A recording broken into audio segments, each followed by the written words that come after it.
nombre del Trino Dios, Padre, Hijo y Espíritu Santo. Amén. Escribe al ángel de la iglesia de Sardis. Esto dice el que tiene los 7 espíritus de Dios y las 7 estrellas. Conozco tus obras. Tienes fama de estar vivo, pero en realidad estás muerto. Despierta, reaviva lo que aún es rescatable, pues no he encontrado que tus obras sean perfectas delante de mí. Así que recuerda lo que has recibido y oído. Obedécelo y arrepiéntete. Si no te mantienes despierto, cuando menos lo esperes, caeré sobre ti como un ladrón. Wow. Sin embargo, tienes en Sardis a unos cuantos, que no se han manchado la ropa. Ellos, por ser dignos, andarán conmigo vestidos de blanco. El que salga vencedor se vestirá de blanco. Jamás borraré su nombre del libro de la vida, sino que reconoceré su nombre delante de mi Padre y delante de sus ángeles. El que tenga oídos, que oiga lo que el Espíritu dice a las iglesias. Qué hermosa palabra. Oramos. Señor, te damos gracias por tu santa y bendita palabra. Venimos a escuchar palabra tuya, Señor, y no de hombre. Te pedimos, Espíritu de Dios, que tú ministres a nuestras vidas a través de esta palabra. Que nosotros podemos tomar lo que es nuestro, aplicarlo en nuestra vida. Sabemos que tú vas a hablar, porque tenemos la palabra profética más segura, a la cual hacemos bien en poner atención, dice Pedro. ¿Cuál es esa? Tu santa, bendita palabra, revelada en la Biblia. Ministranos, Señor.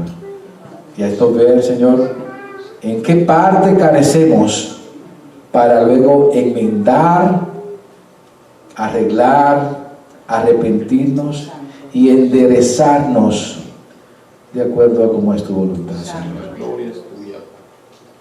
A ti sea la gloria por siempre. Amén y amén. Pueden sentarse, hermanos. Tomen sus cubiertos que vamos a comer. Hemos estado 2 domingos corridos sin hablar de esta serie de predicaciones sobre las 7 iglesias. Si ven aquí en la pantalla rapidito, pueden ver que ya hemos visto la iglesia de Éfeso, de Esmirna, de Pérgamo, de Tiatira, 4 iglesias, y hoy vamos a la 5ª iglesia, que es la iglesia de Sardis. Si miran al lado allá donde dice carta a Sardis, si ven en la parte posterior, van a ver la imagen de 7 candelabros, 7 velas, si le quieren llamar así, donde representan las 7 iglesias, y en el centro de esas 7 candelabros ven a una imagen brillante, ¿no?, que tipifica a Cristo, porque Cristo está en medio de sus iglesias. No importa que algunas estén en mejores condiciones que otra, Cristo está en medio de su iglesia, porque la iglesia es de Cristo, es en la cabeza y el cuerpo es la iglesia. Y si ven acá al hombre que tiene la barba, ese tipifica a Juan, mientras estaba escuchando las palabras que Cristo le hablaba a Juan, para que Juan escribiera y repartiera esas cartas a las 7 iglesias en estas 7 regiones. La iglesia de Éfeso, de Esmirna, de Pérgamo, de Tiatira, Sardis, Filadelfia, que con la ayuda de Dios lo haremos más adelante, y la Odisea. Entonces, Luego de haber visto estas 4 iglesias previas, la iglesia de Éfeso, hablamos que Éfeso, la iglesia del amor perdido, ya vimos sobre ese tema. Luego vimos a Esmirna, la iglesia sufriente. Tercero vimos a Pérgamo, la iglesia mundana. Cuarto vimos a Tiatira, la iglesia que toleró el pecado. Ese fue el domingo antipasado. Y hoy vamos a ver a Sardis, la iglesia moribunda.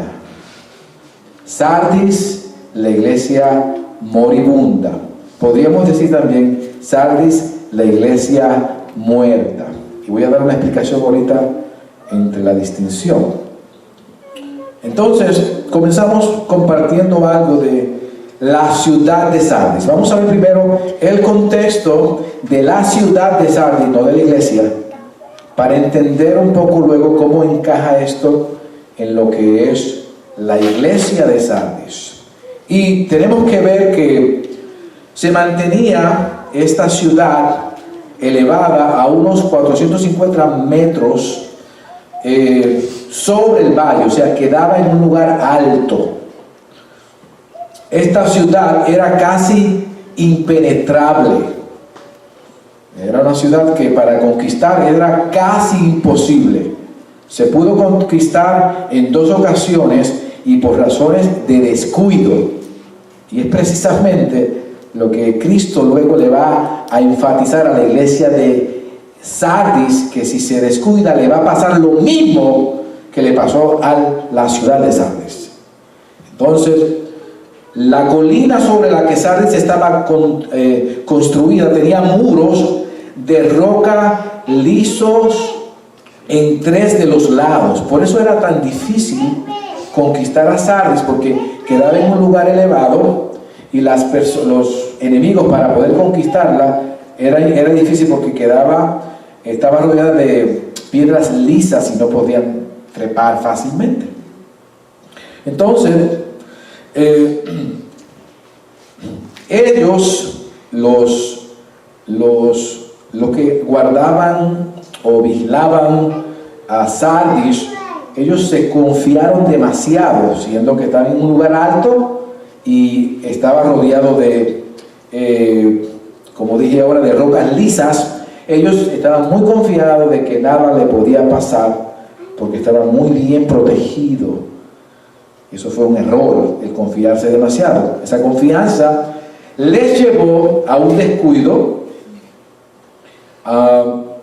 Los guardianes se echaron a dormir y la casi impenetrable ciudad de Sardis fue conquistada. Esto pasó en 2 ocasiones. Sardis también fue una ciudad sumamente rica. El oro ahí se producía mucho. La industria ovejera, de ovejas, era su característica principal, y muchos de sus habitantes se dedicaban a obtener la lana y teñir la lana. Eran reconocidos por tener la lana y teñirla, darle color en esa época, así como a elaborar toda clase de prendas con ella. Esto es un pequeño historia del contexto de la iglesia, de la ciudad de Sardis. Ahora, veamos un poquito de la iglesia de Sardis. No se sabe el origen de esta iglesia, igual que las iglesias anteriores.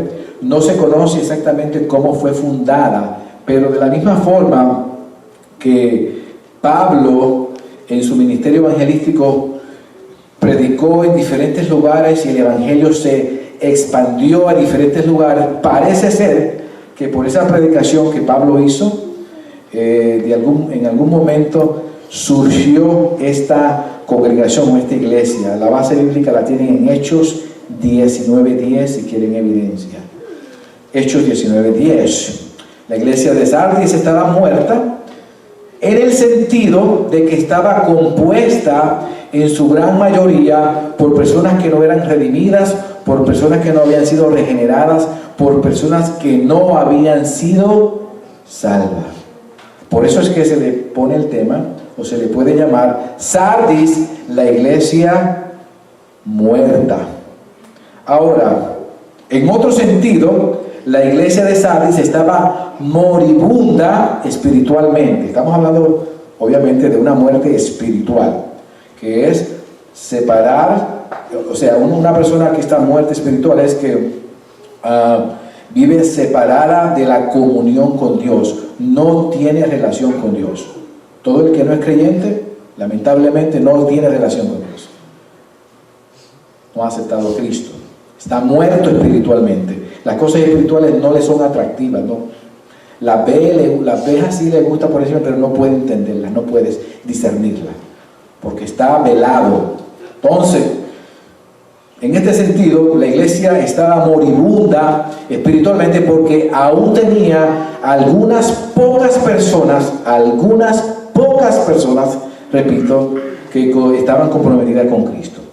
Entonces, en su mayoría, eran gente no cristiana, que estaban ahí en esa congregación. Por eso que se puede llamar como la iglesia muerta, porque en su mayoría estaba muerta, no tenían vida espiritual, pero habían algunos fieles, creyentes, que sí eran creyentes y que servían a Dios, y por eso se le puede llamar, como el tema que puse hoy, Sardis, la iglesia moribunda. Moribunda es porque estaba a punto de morir. La mayoría estaba ahogando, aplastando a los pocos creyentes que estaban fieles ahí, que estaban ya medio claudicando también. La iglesia estaba por morir, estaba en intensivo. Usted sabe cuando en el hospital usted va y la persona está con las máquinas ya, eso está en cualquier momento.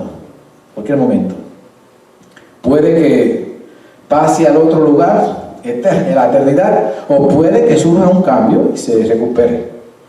Esta iglesia estaba moribunda, en el sentido de que había algunos creyentes, pero estaba muerta en el sentido de que la mayoría no eran creyentes. Ahora, vamos a ver a Apocalipsis 3.1. Vamos a comenzar a ver entonces esos versos de Apocalipsis 3.1, y aquí vamos a ver el autor y escritor de esta carta, que por supuesto sabemos que es ¿quién?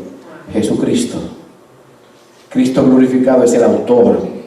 Y dice en Apocalipsis 3.1, escribe al ángel de la iglesia de Sardis. Ángel aquí es al mensajero. La palabra tiene diferentes connotaciones. Se cree que los ángeles aquí se refiere al mensajero, y el mensajero primario aquí era el pastor, el líder de esa iglesia.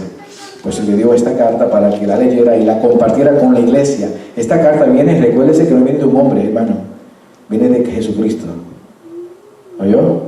Viene del Cristo resucitado, que da este mensaje para la iglesia. Entonces, escribe al ángel de la iglesia de Sardis: esto dice el que tiene los 7 espíritus de Dios y las 7 estrellas. Y aquí, los 7 espíritus de Dios es una frase que ha sido un poco complicada, de acuerdo a los teólogos, y tiene diferentes interpretaciones que podemos ver, pero primero pudiera referirse a Isaías 11.2.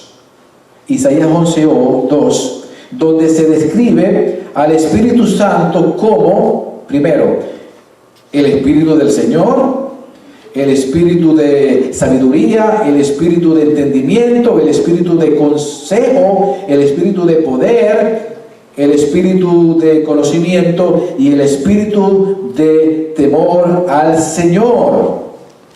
O sea, se está hablando del mismo espíritu, pero diferentes facetas del mismo espíritu. Es como mirarme a mí, usted me puede ver desde este lado, de este ángulo, o de ese ángulo, o de este ángulo, o de atrás. Está mirando a la misma persona aquí, a mi persona. Entonces, también pudiera ser la descripción simbólica del Espíritu Santo como un candelabro con 7 lámparas representadas, como está en Zacarías 4. Ustedes saben que los judíos tienen un candelabro que tiene 7, ¿cómo se llama? Lámparas, velas, como le quieran llamar. Pero es una, pero tiene 7. Como quiera que sea, lo que ilustra aquí es la plenitud del Espíritu Santo. Lo que está queriendo aquí decir esto es la plenitud, o habla de la plenitud del Espíritu Santo. Ustedes saben, o quizás muchos no saben, que el número 7 en la Biblia es el número de compleción o de perfección de algo que está completo, que es total. Entonces aquí está tratando de la plenitud, de la totalidad del Espíritu Santo, y es la referencia que hace el número 7 al hablar de los 7 Espíritus de Dios. Está hablando del Espíritu Santo en su plenitud. Esto indica a Jesús también, que está siendo representado en su iglesia por medio del Espíritu Santo. Ahora, la frase que continúa dice las 7 estrellas. Ya ustedes saben, por el capítulo 1 de Apocalipsis, verso 20, que ahí Jesús explica qué son las 7 estrellas. Las 7 estrellas deben saber ya que son las 7 iglesias. Es una referencia a las 7 iglesias. Bueno, en este caso no es las 7 iglesias, es los 7 mensajeros o los 7 pastores que dirigen o están enfrente de las 7 iglesias. Y esta metáfora muestra a Jesús que está gobernando soberanamente por medio de estos guías espirituales que son los ancianos o los pastores, si les quieren llamar así, o los mensajeros que llevan el mensaje a cada iglesia. Entonces, resumiendo esto, Cristo, al usar la expresión 7 espíritus de Dios y 7 estrellas, está presentando a la iglesia de Sardis, o le está presentando lo que ellos carecen y de lo que ellos necesitan. ¿Y qué era lo que carecía la iglesia de Sardis? Carecía de la plenitud del Espíritu Santo. Por eso era que estaban muriendo. Por eso es que había muchos muertos y otros estaban muriendo. Porque el Espíritu Santo no era el que estaba reinando, dominando en esa iglesia. Había habido un descuido y la iglesia estaba en esta urgencia, en esta necesidad. La iglesia de Sardis estaba muriendo por la ausencia del Espíritu Santo en sus vidas. Y esta realidad la vemos más clara en Apocalipsis 3:1. Ahora, donde Cristo va a pasar a darle a esta iglesia el reproche por su condición. Y vemos el verso 1, estoy en Apocalipsis 1:3, 3:1 debo decir, y parte del 2. Dice el verso: yo conozco tus obras, tienes fama de estar vivo, pero en realidad estás muerto. Fíjense que Cristo no va y la elogia. Usualmente Cristo en las otras iglesias, ¿qué hace? Esto tienes bueno, tienes esto bueno, tienes esto bueno. Con esta iglesia ya Jesús no le habla así, sino que Él va directo. Mira, te voy a decir, tú tienes un problema grave. Y tu problema es el siguiente. Repito, conozco tus obras, tienes fama de estar vivo, pero en realidad tú estás muerto. Estás muerto. Sigue el texto en el 2b. No he encontrado que tus obras sean perfectas delante de mi Dios. Y aquí lo que hace es que Cristo está señalando la realidad, la verdadera condición en la cual esa iglesia estaba viviendo. Cristo reprocha la apariencia externa engañosa de esta iglesia. Parecía estar viva. ¿Sabe qué? Hay muchos que parecen estar vivos. Hay muchas iglesias que parecen que tienen el poder de Dios, pero no, para Dios están probablemente muertas. Por eso afirma Cristo entonces y dice: tiene fama de estar vivo, pero en realidad está muerto. Parecían estar vivos delante de la gente, pero Dios, que conocía realmente lo que había y se movía en esa iglesia, declaró de que esa iglesia estaba muerta. Los creyentes en Sardis daban la impresión de estar vivos delante de otros o de la comunidad, pero no podían engañar al que conocía su verdadera condición, al todopoderoso Dios. Él sabe, hermano, cómo usted está. Usted se puede engañar a sí mismo. La Biblia dice que engañoso es el corazón más que todas las cosas. Usted mismo se puede engañar y autoengañar y decir: no, yo estoy bien, yo no tengo problema, Dios no me va a hacer nada a mí, yo estoy bien, yo hago buenas obras, yo soy buena gente, yo trato bien a mi esposa, trato bien a mis hijos, yo tengo un trabajo, yo no fumo, yo no bebo, yo estoy bien. Como hablamos la semana pasada, yo soy bueno, como le dijo el joven rico a Jesús: yo soy bueno, yo he cumplido todos los mandamientos. Bueno, esa es tu opinión. Esa es tu opinión. No son los hechos. Los hechos los determina Dios. Y los hechos a veces es que puedes estar muerto o estás muerto a pesar de que te autoengañas. Esta iglesia se estaba autoengañando porque pretendía estar viva o parecía estar con vida delante de la gente, pero era una iglesia muerta. ¿Sabe que lo mismo puede pasar a la inversa? Puede que una iglesia parezca muerta. A veces es cuestión de estilo y cuestión de forma, pero está viva en Dios. Las apariencias engañan. Entonces, esta iglesia al parecer tenía buena reputación por sus obras. Por eso es que Cristo dice en el verso que no había encontrado que sus obras eran perfectas o que sus obras eran completas delante de Dios. Eran obras muertas porque ellos estaban muertos espiritualmente. En el exterior parecían una iglesia de creyentes donde todo marchaba bien, pero en el interior estaban realmente muertos. Los miembros eran personas que aún estaban muertos en sus transgresiones y pecados, en sus delitos y pecados. Como dice Efesios 2:1, no habían nacido de nuevo, no vivían en Cristo, vivían engañados, y por eso es que Cristo entonces les denuncia y le dice claramente: tienen apariencia, tienen fama de vivos, pero ustedes no están vivos, ustedes están más muertos que otra cosa. Hoy puede que muchas iglesias que conocemos tengan famas de apariencia, fama de vivas, que están vivas, o apariencia de que están vivas, pero Cristo, que sabe todo, las considera muertas.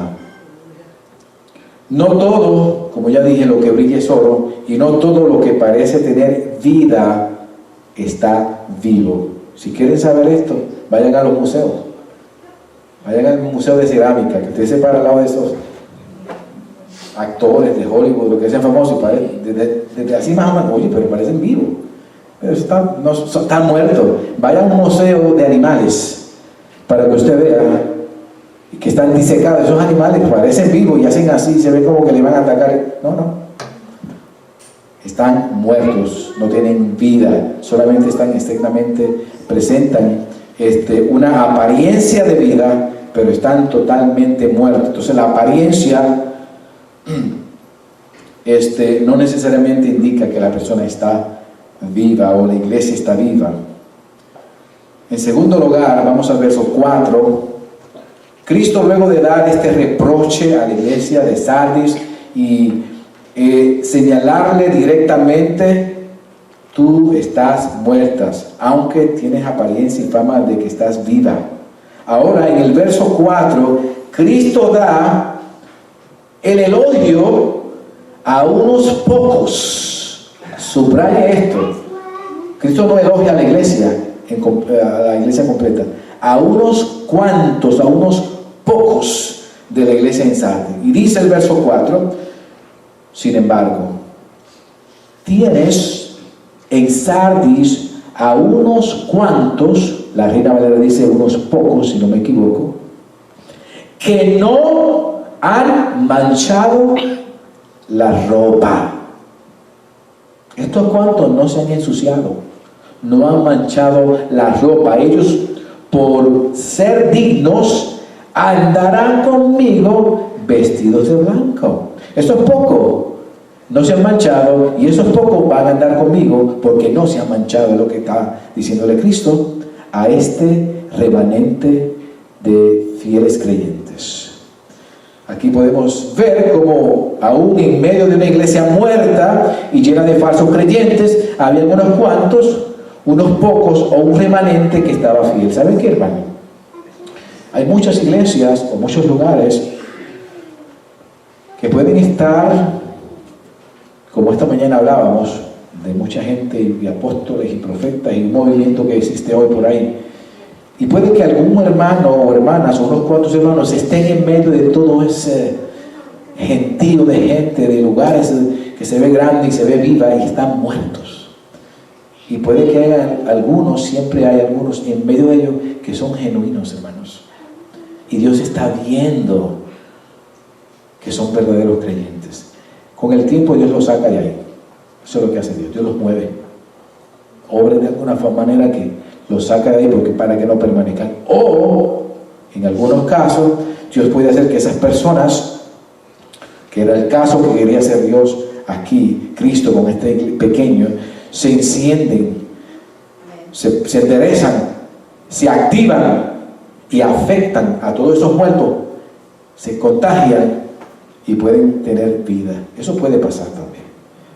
Ahora, aquí entonces habla de unos cuantos, unos pocos, un remanente de verdaderos y fieles creyentes, de los cuales Cristo no se había olvidado.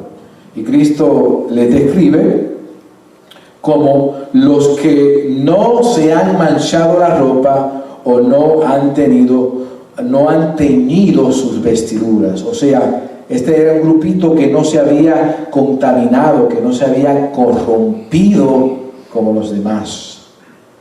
Y el corromperse aquí está hablando de que su carácter, el carácter de estas personas, de esos creyentes, había permanecido intacto, fieles a Cristo. Por eso es que Cristo afirma que ellos, por ser dignos, por no haberse manchado, por haber permanecido con su carácter intacto, como consecuencia, dice, ellos, por ser dignos, andarían con él vestido de blanco. Y la referencia de vestido de blanco aquí es una referencia a una santidad y una pureza completa que tendrían en el momento de ir al cielo, de partir con el Señor. Entonces, el verso 3 o el verso 2, estamos en el 3:2 y parte del verso 3, ahora Cristo pasa a dar el mandato a la iglesia de Sardis. Ya vimos la reprensión, parece ser, pero tú no eres nada, es una mentira lo que vives, es un engaño. Y luego vimos, en segundo lugar, el aspecto de el elogio a ese grupito pequeño que no se había manchado y por tanto pues serían vestidos de blanco o irían al cielo a morar en su momento en santidad pura. Pero ahora en el verso 3, capítulo 3, versos 2 y parte del 3, Cristo pasa a dar un mandato a la iglesia de Sardis. Y fíjese el mandato, hermano, porque aquí es que la cosa se va a poner difícil para ellos, o va a ser confrontacional nuestro Señor Jesucristo. En el verso 3:2 dice el mandato a esta iglesia: despierta. La Reina Valera dice: sé vigilante, despierta. Y luego dice: reaviva lo que aún es rescatable. Así que cuando lo que has recibido y oído, así que recuerda lo que has recibido y oído, obedécelo y arrepiéntete. Si no te mantienes despierto, cuando menos lo esperes, caeré sobre ti como un ladrón. Y aquí, hermano, hay un tesoro de verdades. Hay un tesoro, porque aquí lo que hace Cristo en este momento es confrontar a esta iglesia que está por morir, está moribunda, está ya en las últimas momentos de su vida. Y Cristo quiere levantarla, Cristo quiere restaurarla. Y para eso Cristo le da ciertas instrucciones. Aquí le da realmente 5 pasos para restauración espiritual de la iglesia. 5. Vamos a ver brevemente estos 5.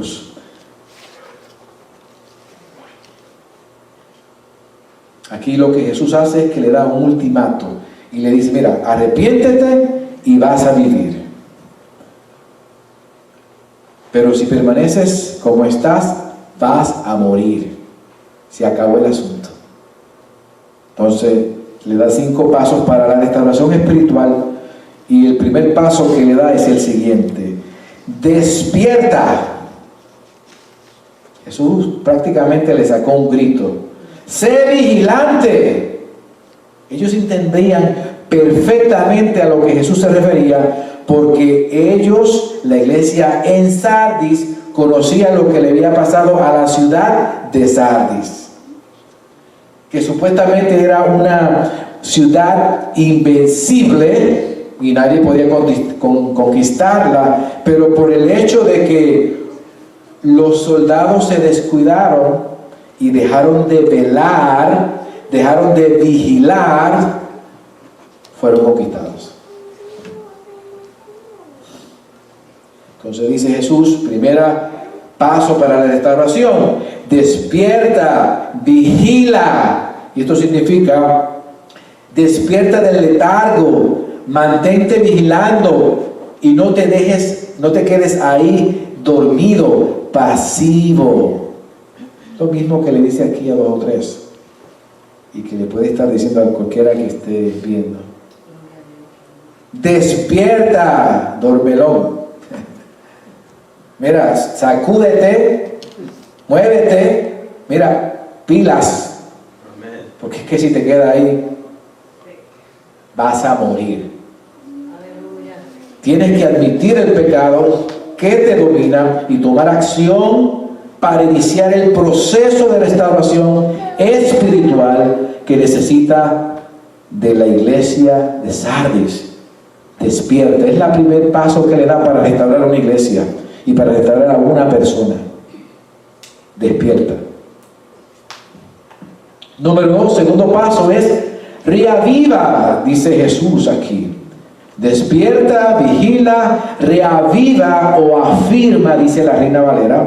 Afirma lo que aún es rescatable, lo que aún no ha muerto, o lo poco bueno que queda. Habían cositas buenas todavía que ellos tenían, que ellos conocían, que ellos habían aprendido. Pero el aprendizaje, si no se pone en práctica, de nada te sirve. ¿De qué te sirve a ti conocer la Biblia, leerla completa o conocer doctrina, y no te arrepientes? De nada. Vas a ser condenado como quieras. Es la aplicación del conocimiento lo que tiene peso. Por eso Jesús le dice: reaviva o afirma lo que aún es rescatable, lo que aún no ha muerto. Trabaja con lo que tienes en la mano, lo que sirve, lo que aún vale. Trabaja por ahí. Empieza ahí. Tercer paso. Primero, despierta. Segundo, reaviva. Tercero, recuerda. Mira, date una miradita hacia atrás y comienza a pensar en el pasado. Eso es tremendo consejo, y es la forma de usted volver y reflexionar de dónde usted cayó, dónde estaba y dónde usted cayó. Jesús le dice el tercer paso: recuerda lo que has recibido y oído. En otras palabras, trae a la memoria lo bueno que aprendiste en el pasado. Recuérdate las cosas buenas que aprendiste, agárrate de ellas y comienza a practicarlas de nuevo.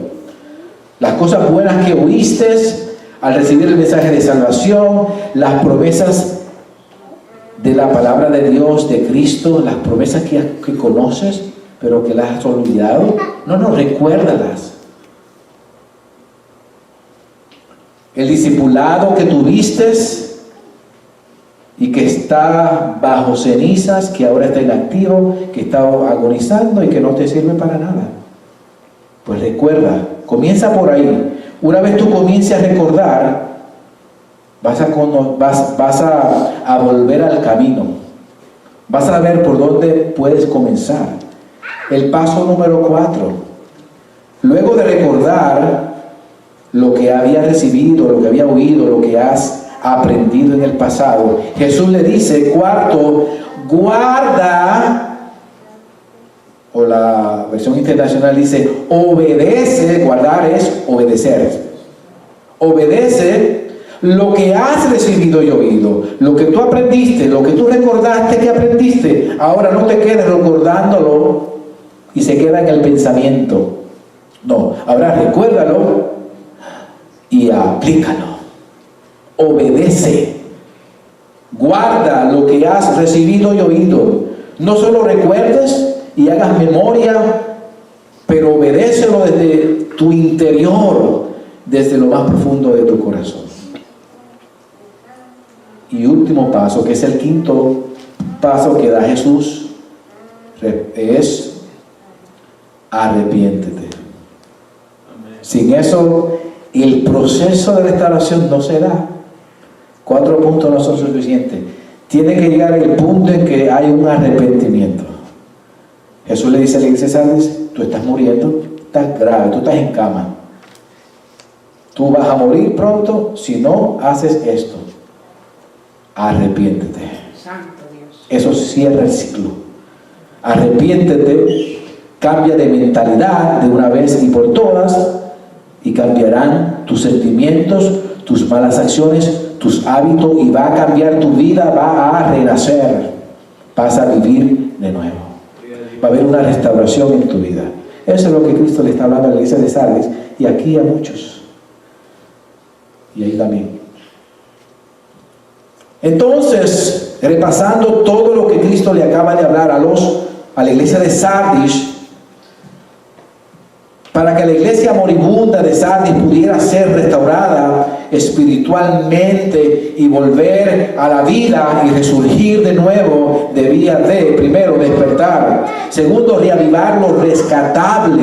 Tercero, recordar lo aprendido. Cuarto, obedecer lo aprendido. Y quinto, arrepentirse de sus pecados y tornarse totalmente a Cristo. Esto ha sido siempre el antídoto y el remedio para la iglesia que esté muriendo, o para la persona que esté muriendo en la iglesia. Pero no termina aquí. Cristo ahora, luego de apelar a un avivamiento para que se aviven, a una restauración, y le da los pasos, el antídoto para que la iglesia, para que la persona, el creyente o el no creyente, se torne a Dios. Porque Cristo quiere la salvación del hombre, hermano. Amén. El domingo pasado hablamos con algunos aquí amigos y oramos por ellos, ¿no? Esta semana era para orar por ellos. No quiero mencionar nombres porque estamos grabando, pero ustedes saben quiénes son. Y vamos a seguir orando por ellos hasta que Dios haga la obra. Esto es una obra de Dios. Amén. Santo. No hay hombre que se resista cuando Dios Aleluya. interviene. El apóstol Pablo era muy machito, ya usted sabe, era un matón. Iba ya persiguiendo la iglesia. Mira, dame permiso al gobierno, porque yo voy a matar a todos esos cristianos que me tienen harto. Bueno, se puso tofe con Dios y Dios lo tuvo que bregar con él. Lo bajó de la cabalgadura. Fue el más grande apóstol que ha existido en el planeta. Porque la salvación es una obra de Dios. Santo es. Yo le puedo meter lo que sea a mi amigo que está allá, mi amigo acá y a la hermana, y hablarle todo lo que yo quiera. Eso no tiene poder. El poder es el Evangelio. Gloria a Dios. Porque no me avergüenzo del Evangelio, porque es poder de Dios para salvación. Santo. Vamos a seguir amándoles, predicándoles, hablándoles, arrepiéntete, porque es lo que exige Dios. Y que Dios haga las cosas a su tiempo. Entonces, Cristo, luego de dar esa presentación para que ellos sean restaurados, le da una amenaza, le dice: mira, esto es lo que hay, por aquí es el camino, háganlo para que vivan. Pero, ahí viene el problema, pero, dice aquí el verso, entonces Cristo comienza a amenazar, da una amenaza en Apocalipsis 3:3, dice: si no te mantienes despierto, si no te mantienes velando, a la iglesia de Sardis, cuando menos lo esperes, caeré sobre ti como un ladrón. ¿Oíste? Yo te estoy dando oportunidad, te digo qué hacer y lo que va a pasar. Pero si tú sigues con tu cabeciduro, casquirroto, decimos nosotros los boricuas, con tu terquedad, viene un juicio para ti. Voy a caer sobre ti como un ladrón. Y tú sabes que cómo cae un ladrón a tu casa. ¿Te avisa? No te avisa, el ladrón está quieto, espera que te vayas, te tiene las horas ya bien contadas, sabe cuando sale, cuando entra, este es el horario que está, como ladrón en la noche, te cae y acaba con tu apartamento o lo que tienes ahí, o incluso con las iglesias. A mí me robaron 2 guitarras, porque no lo vi. En una iglesia, porque los pillos no les importa, el ladrón es ladrón y roba donde sea. 2 guitarras, hasta el día de hoy me duele, porque una de ellas era mi guitarra favorita, la primera que tuve en mi vida, que trabajé con mucho esmero, era jovencito, 17, 18 años, y esa guitarra todo el dinero lo puse ahí, la disfruté por cierto tiempo, hasta que vino un ladronazo, diría el dominicano, ¿no? Y acabó con mi guitarra, se la llevó. Bueno, pero eso es otro asunto. En otras palabras, Jesús entonces le dice: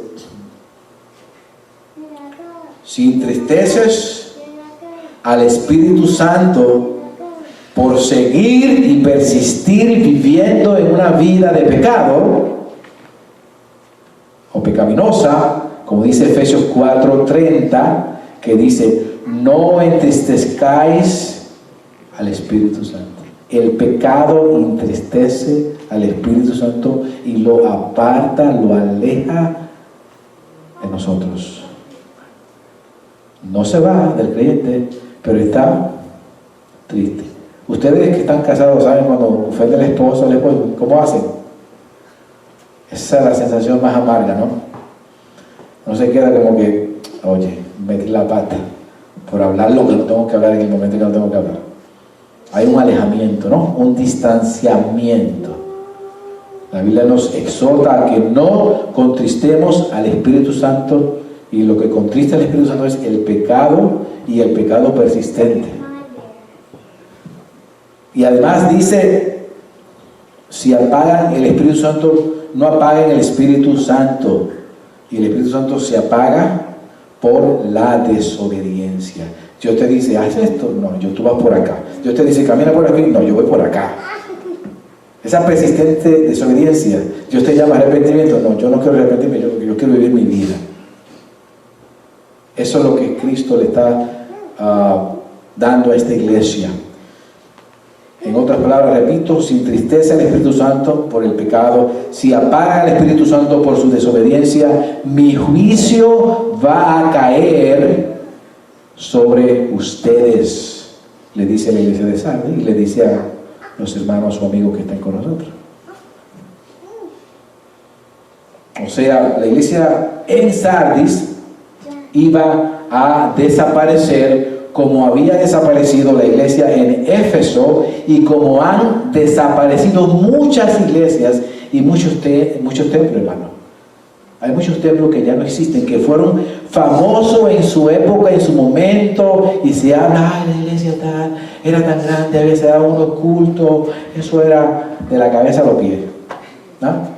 Fuego pentecostal. Vayan allá ahora, no existen. Lo que hay son 4 paredes, grupitos de gente, y algunas no existen. Se ha cerrado, no existe esa iglesia ya, se han desaparecido. Pues eso es lo que va a pasarle a una iglesia que vive en desobediencia persistente o viviendo una vida pecaminosa. Va a desaparecer. Eso es lo que le estaba diciendo Jesús a esta iglesia. Ahora, estamos terminando, no se me duerman. Vamos al verso final, al verso 5 y 6. Estamos en Apocalipsis 3, 5 y 6. Ahora viene una parte muy hermosa, porque luego de Cristo dar la sentencia, esto es lo que te va a pasar si sigues con tu desobediencia, si no te arrepientes, si no despiertas de ese sueño que te cree que la vida es para siempre, que puedes hacer todo lo que te da la gana. Tienes que despertar. Luego Dios le hace la amenaza de que si no pasa esto va a haber juicio. Ahora Cristo va a dar el consejo a la iglesia en Esmirna. Y es un consejo que también nos da a nosotros.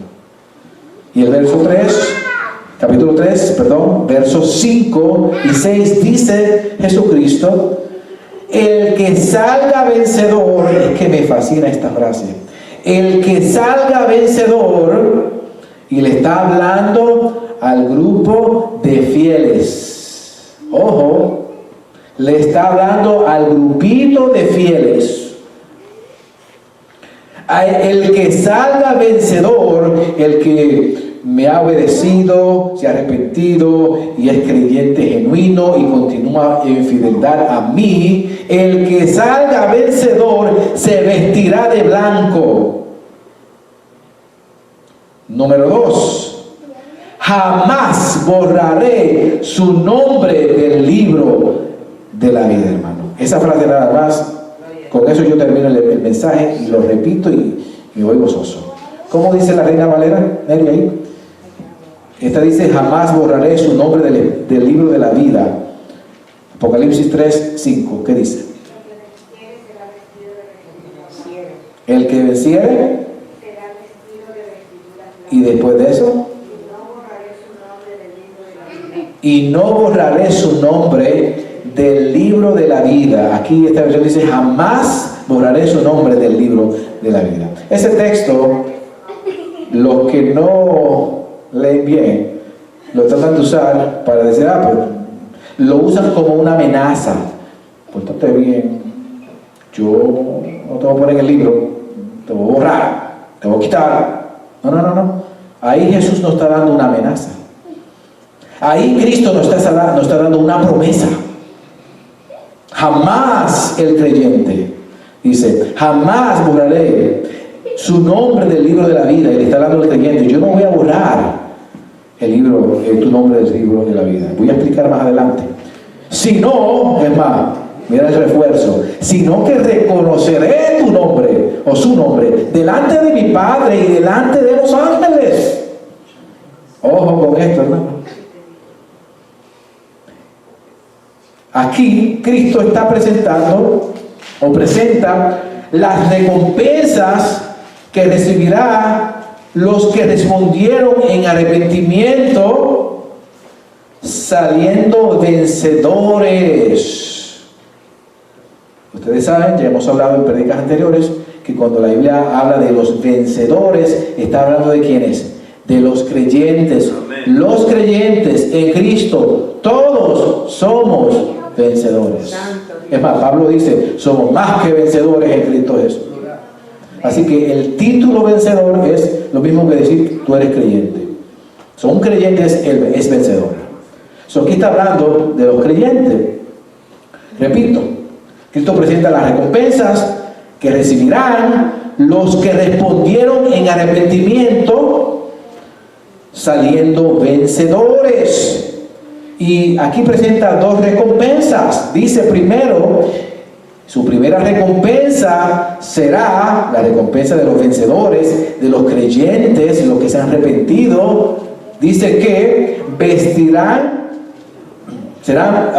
vestirlos de blanco. Y esto representa que Cristo los vestirá de pureza y de santidad eterna. Esa vestimenta va a ser la pureza y la santidad eterna que vamos a tener nosotros en ese cuerpo glorificado cuando Cristo venga por nosotros o partamos con Él.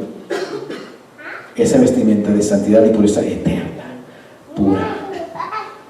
Segunda recompensa que tendrán los vencedores, los creyentes arrepentidos, es que jamás, me encanta esa palabra, jamás borraré su nombre del libro de la vida. Lo inverso sería que los que no se han arrepentido no están en ese libro, están perdidos en condenación eterna, ¿oyó? Pero aquí estamos hablando del creyente. Jamás borraré su nombre del libro de la vida, sino que lo reconoceré delante de Dios y de los ángeles. Y aquí Cristo promete a todo creyente que nunca jamás será borrado del libro de la vida. Permítame leerle algo aquí. Lo que le voy a leer es el trasfondo histórico de lo que se entendía en cuanto a esto en esa época y cuál era la práctica. Lo estoy tomando de un comentarista donde presenta el contexto histórico, porque esto da luz al texto y vamos a ver la aplicación de esto.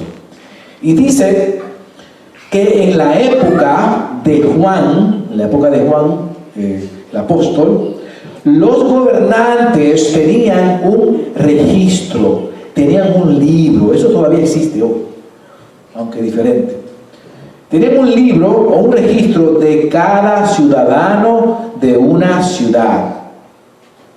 Si alguno de estos ciudadanos moría o cometía un grave delito, se borraba su nombre de ese registro o libro. En otras palabras, si tú mueres, pues ese libro ya tú no existe, vamos a tacharlo, tú no estás fuera, moriste. O si tú cometiste un crimen grave, pues sabes que tachado del libro. Esa era la práctica en el tiempo de Juan, de los gobernantes. Pero esa no es la práctica de Jesucristo. Pero Cristo, el Rey del cielo, promete que nunca jamás borrará el nombre de un verdadero creyente del libro de aquellos cuyos nombres están, según Apocalipsis 13:8, aquellos cuyos nombres estaban escritos en el libro de la vida del Cordero, que fue inmolado desde el principio del mundo. Esta es tremenda promesa, ¿no? Aquí no hay dudas, aquí no hay que puede ser, que no puede ser, no, certera. No voy a borrar tu nombre del libro de la vida, si eres creyente. Por el contrario, Cristo confesará el nombre de cada creyente delante de Dios el Padre y delante de sus ángeles. Va a presentarlo como testigo al Padre y a los ángeles. Mira, aquí está el creyente vencedor que está su libro en el libro de la vida y jamás y siempre estará conmigo por toda la eternidad. Eso es para que despierten. Y Cristo confirmará que le pertenecemos a Él por siempre y siempre y siempre jamás. Amén. Si tú eres creyente genuino, tú debes estar con un gozo ahora inefable, hermano. Porque esto es garantía que da Cristo Jesús a todos los que vencemos si somos creyentes. Vida eterna por siempre jamás, sin perderla. Claro y contundente. Concluimos en Apocalipsis 3:6, la frase o la oración que continuamente Jesucristo le da a las iglesias. La conocida frase o oración que dice: el que tenga oído, ¿me está escuchando? Si tú tienes oído, el que tenga oídos, que oiga lo que el Espíritu, porque el que está hablando aquí es el Espíritu Santo, hermano, a través de su palabra. Lo que el Espíritu dice a las iglesias, o con lo que el Espíritu dice a los creyentes. Primero, y resumo lo dicho en 3 grupos. A los muertos espirituales, por si tú estás muerto espiritual, aquí te cae la siguiente. Si estás muerto espiritual y pretendes estar viviendo como el Rabbi pretendía, o tenía fama de que vivía, pero estaba muerta espiritualmente en su mayoría, pues Cristo le dice: verás el juicio. Hay un juicio. La Biblia dice que el que creyere será salvo, pero el que no creyere será condenado. Claro, esto no hay medias tintas, como se dice, o uno o otro, 2 caminos. Ahora, a los creyentes indiferentes, creyentes que están ahí, ya usted sabe, un poquito indiferentes, que están ahí pero no están poniendo en práctica lo que conocen, lo que entienden. Entonces le dice Cristo: despierten antes que sea tarde, que es lo mismo que le decía a este grupo de hermanos. Despierten, pónganse las pilas, despierten, arrepiéntanse, vuelvan, enciéndanse en el Señor. Tercero, a los pocos creyentes fieles les dice: anímate, tu salvación está asegurada conmigo para siempre, que fue lo último que hablamos. Si usted ha sido un creyente fiel, a pesar de que su hermano o hermana o quien sea ha sido infiel, no se preocupe. Dios te anima y te dice: no te preocupes, tú conmigo está bien. Tú vas a tener vida eterna, tú estás en el libro de la vida y jamás será borrado. Dios le bendiga, hermanos. Pónganse de pies. Póngase de pie, hermano, reflexione. Despierte, hermano, por favor. Le quiero compartir así de pies, rapidito, porque hoy vamos a tener Santa Cena. Porque tengo el tiempo. Y esto va a ser aplicativo. Escúcheme, no se me distraiga. Le voy a leer rapidito, keep recording, 6 declaraciones que pueden matar a una iglesia. Si usted está en una de estas 6, usted es un mata iglesia, un asesino o asesina. Y estas son frases que a veces que demuestran, dicho sea de paso, realmente de qué usted está hecho y lo que usted puede contaminar a la iglesia. Y esta frase la tomé, la voy a leer rapidito, de Tom Rainer, que es presidente y CEO de Lifeway Christian Resource. Eso es una empresa cristiana que vende muchísimos libros. Y él fue también decano y fundador de la Escuela de Misiones y de Evangelismo de Billy Graham. Estamos hablando de una persona muy reconocida, una persona de mucho conocimiento y una persona que tiene mucha experiencia en el Señor. Y él observó estas 6 declaraciones que pueden matar a una iglesia. Así que preparado a ver si ustedes tienen una de ellas, para que se arrepienta ahora mismo. La primera que él dice, y aquí esto tiene que ver con miembros cuyas iglesias ya han cerrado sus puertas, y principalmente